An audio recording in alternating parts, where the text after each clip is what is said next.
अगर कोई चार धाम का दर्शन करके आए जाए, अगर माता पिता की सेवा नहीं करता तो उसका चार धाम जाना व्यर्थ है, क्योंकि माता पिता में भगवान वास करते हैं। जिसने माता पिता की सेवा की उसने भगवान की सेवा की। माता के चरणों में स्वर्ग का सुख है। अगर मनुष्य को स्वर्ग तलाशना है तो वह माता के चरणों में उसे खोजे। किसी भी कीमत पर माता पिता को दुखी करने वाला मनुष्य सुखी नहीं रह सकता है। इस दुनिया में अगर सुखी रहना है तो माता पिता की सेवा करनी होगी। उन्होंने कहा कि मनुष्य में कभी भी हम का भाव नहीं आना चाहिए। अहंकारी व्यक्ति को खुद याद नहीं रहता है कि वह क्या कर रहा है। अच्छे बुरे का निर्णय ले पाना भी उसके लिए संभव नहीं हो पाता है। मनुष्य कितना भी धनवान और वैभवशाली हो जाए, लेकिन उसे एक सामान्य मनुष्य की तरह जीवन जीना चाहिए। भगवान राम समर्थ होते हुए भी एक आम व्यक्ति की तरह दूसरों के प्रति सेवा का भाव रखते थे, इसलिए उन्हें पुरुषोत्तम राम की संज्ञा दी गई थी। जिस दिन मनुष्य अहंकार को त्याग देगा उसी दिन वह महान बन जाएगा। माता पिता की सेवा सबसे बड़ा पुण्य होता है।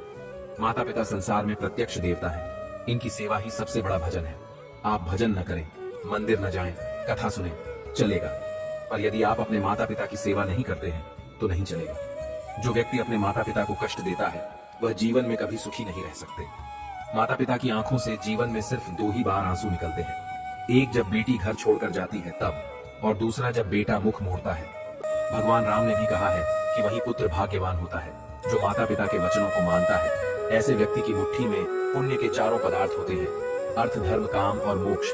जिनको माता पिता के लिए बेटा प्राणों से प्रिय होता है वह बेटे के लिए कितनी भी कष्ट सहन करते हैं, कितनी भी सर्दी पड़ रही हो। बालक यदि बिस्तर गीला लेता है तो माँ उसे सूखे में लिटाकर खुद रात भर गीले में लेटी रहती है, और एक माता के कितने भी बच्चे को उनका पालन पोषण करने में उसे कभी कोई कष्ट नहीं होता है। पर विडंबना तो यह है कि जब वृद्ध हो जाते हैं तब 10 पुत्र भी मिलकर अपने माता पिता को सुखी नहीं रख पाते और अपने माता पिता का ही बंटवारा कर लेते हैं। माँ को किसी और बेटे के पास रहना पड़ता है और पिता को किसी और बेटे के पास कहा जाता है कि घर को घर नहीं कहते, बल्कि स्त्री का नाम ही घर है।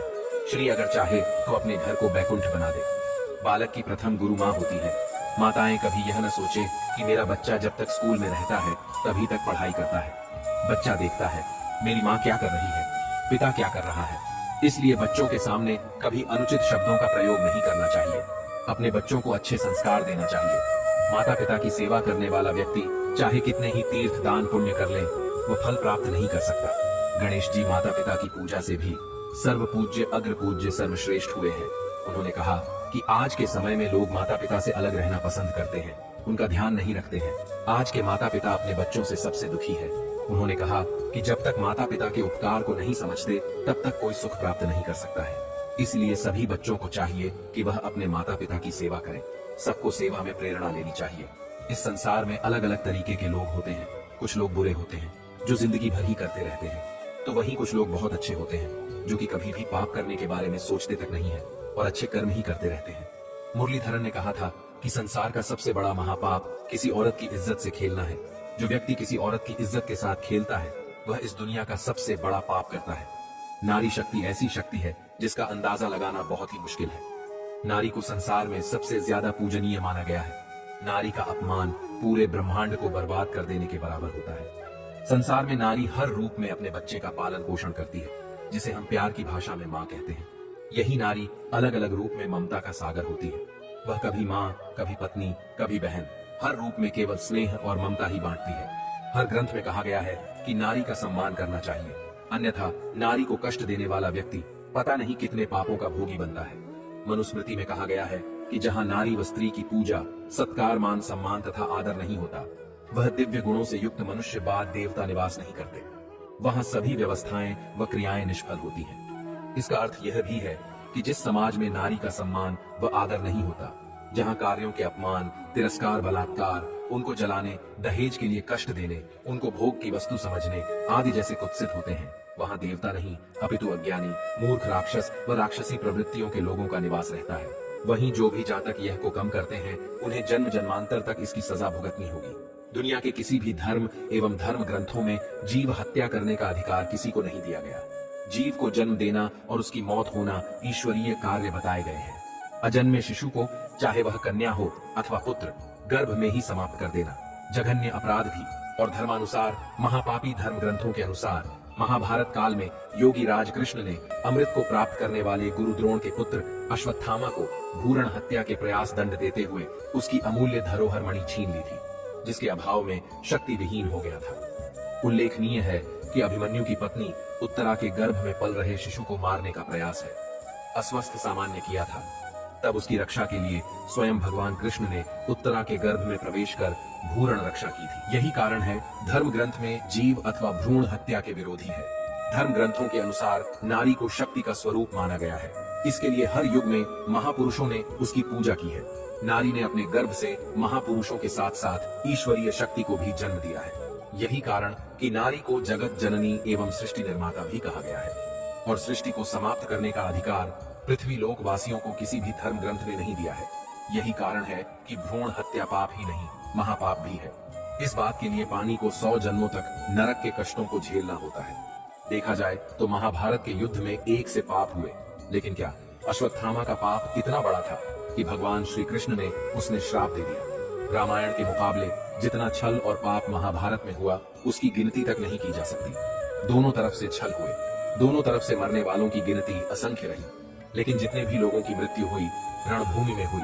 दुर्योधन, दुशासन जैसे पार्टी और अधर्मी भी या तो जंग में मरे या फिर जंग में लगी चोटों के कारण, यानी सभी को स्वर्गलोक की प्राप्ति हुई। श्री कृष्ण भगवान का कभी ऐसा समय नहीं आया जब उन्होंने पांडवों को हाथ से बचाने की कोशिश नहीं की। उन्होंने कई ऐसे निर्णय तक लिए जो धर्म के अनुकूल नहीं थे। श्री कृष्ण अपने संपूर्ण ईश्वर के रूप में थे, इसलिए वह जानते थे कि बिना छल के पांडवों अर्थात धर्म की जीत असंभव है। लेकिन यह जो कुछ भी हुआ सब रणभूमि में हुआ, इसलिए इन पर बात करना व्यर्थ है। अब बात करते हैं कि भगवान श्री कृष्ण ने अश्वत्थामा को श्राप क्यों दिया। इसके लिए आपको जानना होगा कि अश्वत्थामा ने आखिर बात क्या किया था। जब महाभारत का युद्ध खत्म हो चुका था तो दुर्योधन घायल अवस्था में एक जगह लेटा हुआ था। उसके भीतर प्रतिशोध की ज्वाला अभी भी धधक रही थी। दुर्योधन के पास अश्वत्थामा पहुंच गया। अश्वत्थामा जानता था कि दुर्योधन की कुछ ही से शेष बची है। दुर्योधन ने अश्वत्थामा से कहा कि वह मरने से पहले पांडवों की मृत्यु देखना चाहता है। अश्वत्थामा दुर्योधन का बहुत घनिष्ठ मित्र था, बिल्कुल कर्ण की तरह। अश्वत्थामा ने दुर्योधन को वचन दिया कि वह 5 पांडवों का अंत कर देगा। ये बोलकर अश्वत्थामा पांडवों के कक्ष की ओर चुपके से चला गया। जब पांडवों के कक्ष में गया तो देखा कि 5 पांडव सो रहे थे। क्योंकि रात का समय था इसलिए किसी का चेहरा नहीं दिख रहा था। अश्वत्थामा ने उनकी गहरी निद्रा का फायदा उठाते हुए सभी को मार दिया। इसके अलावा श्रीखंड नहीं और धृष्टद्युम्न की भी छल से हत्या कर देता है। इसके बाद वह दुर्योधन को जाकर बताता है कि उसने प्रतिशोध ले लिया है। जैसे ही दुर्योधन यह सब सुनता है तो प्रसन्नता से ही उसकी मृत्यु हो जाती है। इसके बाद जब सभी पांडवों को यह बात पता चलती है तो क्रोधित होकर उसके पीछे चल पड़ते हैं। पांडवों को अपने पीछे आता देख मृत्यु के भय से अश्वत्थामा पांडवों के ऊपर ब्रह्मास्त्र चला देता है, जिसे रोकने के लिए अर्जुन को भी ब्रह्मास्त्र चलाना पड़ देता है। श्री वेद व्यास जी के रोकने पर अर्जुन तो अपना ब्रह्मास्त्र वापस ले लेता है, किंतु अश्वत्थामा अपने ब्रह्मास्त्र की दिशा अभिमन्यु की पत्नी उत्तरा के गर्भ को ओर मोड़ देता है। यह देखकर भगवान श्री कृष्ण क्रोधित हो जाते हैं और सुदर्शन चक्र चलाकर अश्वत्थामा के माथे की मरी निकाल लेते हैं और उसको श्राप देते हैं। श्री कृष्ण के श्राप अनुसार अश्वत्थामा की मृत्यु कभी नहीं होगी। उसके शरीर में जख्म भर आएंगे जिनकी पीड़ा असहनीय होगी। हर जख्म से मवाद निकल आएगा।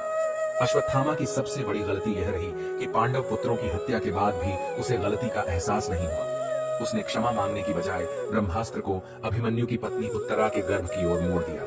उत्तरा के पेट में अभी बच्चे का भ्रूण ही था। इस तरह वह पाप का भागीदार बन गया था। श्री कृष्ण का श्राप एक तरह से चेतावनी थी। भविष्य के लोगों के लिए जो भ्रूण हत्या करेगा उससे बड़ा पापी दुनिया में कोई और न होगा। अश्वत्थामा ने जो कार्य किया उसमें ना तो वीरता थी और ना ही किसी प्रकार की कर्तव्य परायणता। उसने पाप किया था जिसकी सजा मिलना जरूरी था। उसे मिला श्राप लोगों को याद दिलाता रहेगा कि धर्म को युगों तक दुख भोगना ही पड़ेगा। अहंकार मनुष्य को हमेशा विनाश की ओर ले जाता है, जबकि सहज एवं विनम्र मनुष्य हमेशा विकास की ओर बढ़ता है। उन्होंने कहा कि दीन दुखियों की सेवा करके हम कई जन्म का पुण्य प्राप्त कर सकते हैं। मनुष्य को हमेशा अपने मन में सेवा का भाव रखना चाहिए। जय श्री कृष्णा।